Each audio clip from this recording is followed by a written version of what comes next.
Baik, Assalamualaikum warahmatullahi wabarakatuh. Perkenalkan, saya Dandi Ardiansyah dari Refinery 20. Di sini saya akan menge- mempresentasikan terkait analisa performa low temperature shift converter dan persen konversi berdasarkan pengaruh kondisi operasi pada perusahaan X.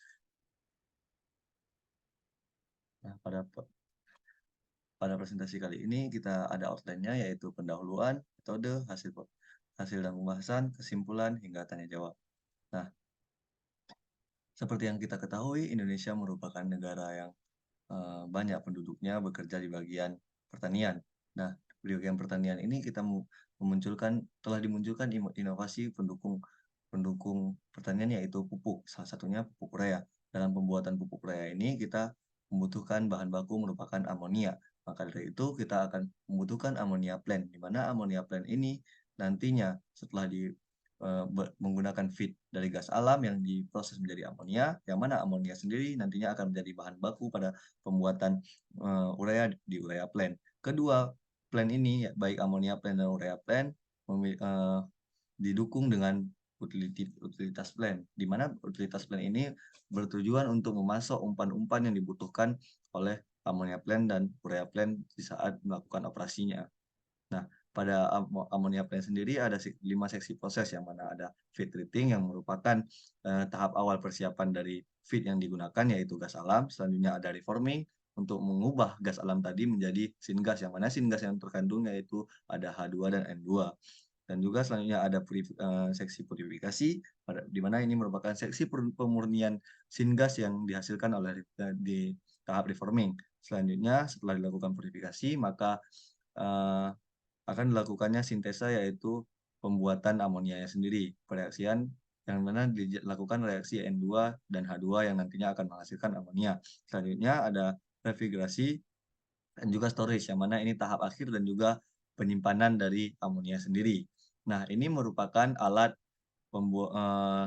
satu alat yang kita bahas sekarang, yaitu alat ini berada pada tahap purifikasi, yaitu tahap pemurnian, di mana pada alat ini akan dilakukannya mengkonversi CO menjadi CO2, yang mana CO sendiri tidak banyak manfaat pada proses ini, makanya dilakukan pengkonversian menjadi CO2 yang nantinya akan bermanfaat pada pembuatan urea, yang mana CO2 sendiri akan menjadi bahan baku pembuatan urea.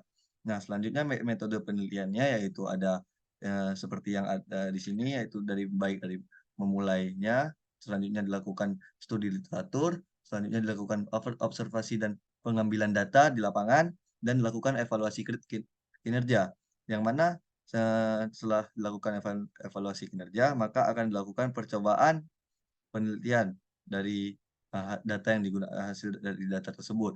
Apabila percobaan ini berhasil, maka akan dilanjutkan ke analisis hasil dan mengambil simpulan dan sarannya. Apabila pada saat percobaan tadi ada kekurangan, maka akan dilakukan lagi mengevaluasi kinerja. Selanjutnya, pada tahap pada metode ini juga kita lakukan 3 pendekatan, yaitu pendekatan terhadap variabel penelitian, pendekatan terhadap metode operasional, serta teknik analisisnya. Nah, selanjutnya ada variabel bebas, di mana variabel bebas ini merupakan variabel yang bebas sendiri, yaitu ada kecepatan aliran bahan baku serta temperatur operasi. Selanjutnya ada variabel terikat, di mana eee, apabila variabel bebas tadi dilakukan penyesuaian, maka variabel terikatnya yang berpengaruh pada konversi CO-nya menjadi CO2.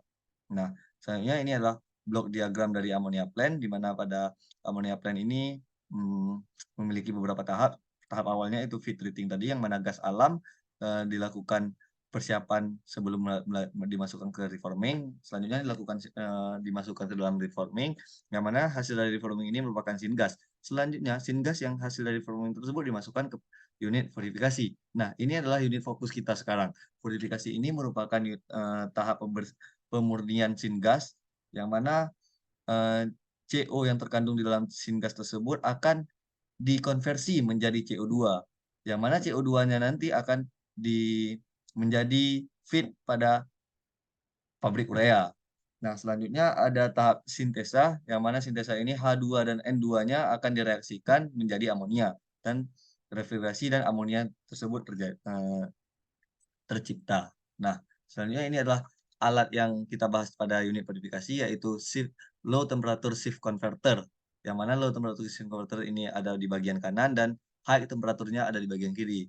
Kenapa ada dua alat? Di mana pada high ini untuk eh, tahap awal dengan temperatur tinggi untuk meningkatkan reaksinya, dan reaksinya akan untuk low temperature shift sendiri itu apabila ada CO sisa direaksikan di low temperature shift converter sendiri. Nah, dari situ kita memiliki data spesifikasi desain dari LTSC sendiri, yaitu yang ini kita manfaatkan untuk melakukan penelitian ini, dan juga data spesifikasi katalisnya kita manfaatkan juga dalam sebagai bahan kita untuk melakukan evaluasi ini. Nah, selanjutnya ada neraca massa desain, yang mana ini merupakan gas inletnya itu 2 juta kilogram per jam, dan outletnya kurang lebih sama, hanya ada sedikit perbedaan, dan juga ini neraca massa aktualnya ada sedikit perbedaan. Dari neraca massa desain dan aktual ini sangat jauh perbedaannya karena plan rate saat penelitian dilakukan yaitu sekitar 60%. Nah, ini merupakan hasil evaluasi neraca panas dan neraca thermalnya.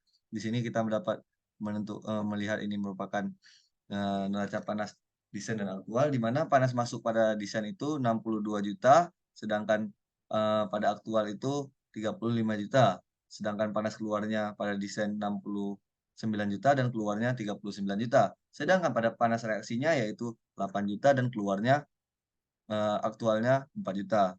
Nah, neraca panas aktual ini jauh di bawah neraca panas desain. Kenapa? Karena plan rate yang rendah yaitu 60%.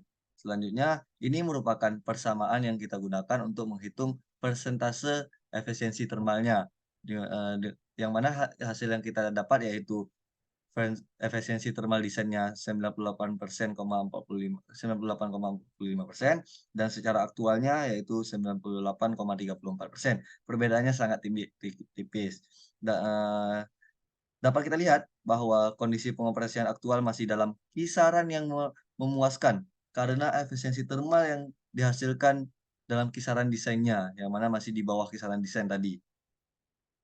Nah, ini merupakan persen konversi yang dihasilkan, di mana reaksi desainnya seperti reaksi desain CO dan reaksi CO dan H2O-nya secara desainnya seperti ini, dan secara aktual seperti ini, teman-teman bisa dilihat.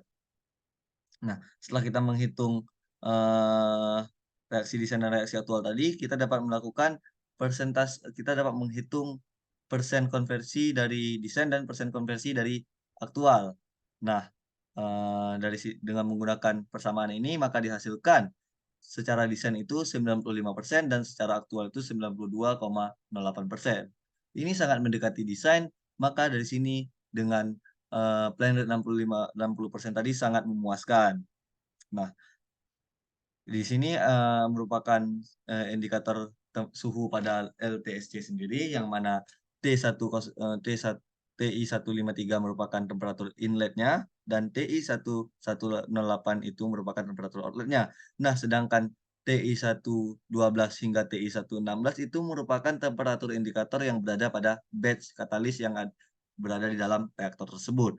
Nah, dari indikator tersebut kita dapat menggunakan persamaan yang seperti yang terlihat pada slide, yang nantinya akan menghasilkan aktivitas katalis yang berada pada batch katalis tersebut, di mana pada top activity-nya yaitu A dan B yang ditunjukkan pada indikator TI112 dan TI113 itu memiliki nilai sebesar 8,66%.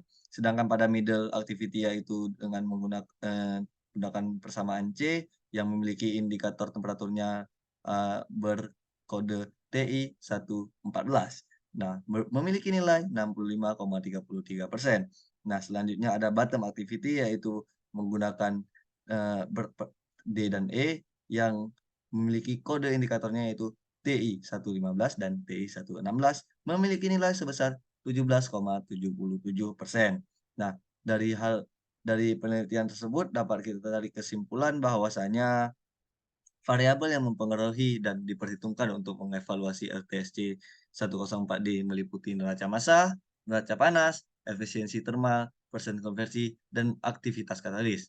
Estimasi masukan panas pada kondisi desain adalah 62 juta kilojoule per jam dan keluarnya sebesar 70 juta kilojoule per jam dengan panas reaksi 8